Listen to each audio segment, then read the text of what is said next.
আজকে আমরা মেদিনীপুর যাব। তো আজকে পরীক্ষা আছে বলে আমি পরীক্ষা দিতে যাচ্ছি এখন।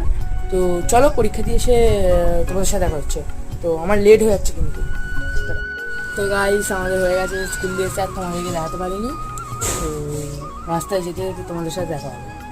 এখানে আছে আমার ভাই, টুটু টাকা একদম। তো চলো যেতে যেতে তোমাদের সাথে দেখা হচ্ছে। তো সবাই হয়তো ভাবছো হঠাৎ করে আমরা কেন মেদিনীপুর যাচ্ছি। তাহলে শোনো, আমার এক দাদুর বাড়ি কালী পুজো ছিল, সেই উপলক্ষে আমাদের নেমন্ত্রণ ছিল, তাই আমরা হঠাৎ করেই চলে গেছিলাম। এবার আরও একটা কথা ভাবতে পারো যে কারা কারা গেছিলাম।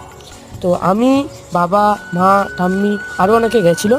তো শুধু পুজো বাড়ি যাইনি, গেছিলাম দীঘা ও আরও অনেক জায়গা। একেবারেই তো সব দেখানো সম্ভব না, তাই এটা ফার্স্ট পার্ট। সেকেন্ড পার্ট আসতে চলেছে। তোমাদের সাথে কথা বলতে বলতে ঠিক পৌঁছেই গেলাম। তো সবাইকে আজকের মতো টাটা।